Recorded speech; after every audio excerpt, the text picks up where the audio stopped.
তো এগুলো হচ্ছে শাপলার বীজ এবং এই বীজগুলো অনেকগুলো চেম্বার আছে এবং আমি যদি প্রত্যেকটা চেম্বার দেখাই বা এই প্রাচীরগুলো একটু দেখাই, এই দেয়ালে এই বীজগুলো লাগানো আছে। সো সুপারফিশিয়াল অমরা বিন্যাস, এটা কিন্তু আবার খাওয়া যায়। হ্যাঁ, খেতে একটু তেল তেল লাগে, স্পেশাল আলাদা কোনো স্বাদ নাই, খাওয়া যায় এটা।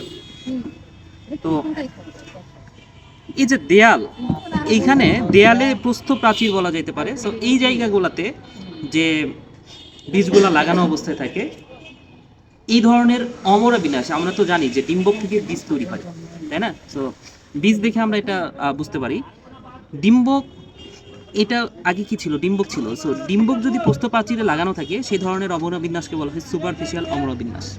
তো এই যে শাপলা বা পদ্ম, এগুলোকে সুপারফিশিয়াল অমরা বিন্যাসের অন্তর্ভুক্ত করা যায়, যেটা তোমার আসলে পোটানি অষ্টম অধ্যায় পড়তে গেলে, অষ্টম না সপ্তম অধ্যায় পড়তে গেলে সেখানে পড়তে হয় অমরা বিন্যাস বা প্লাসেন্টেশন সম্পর্কে।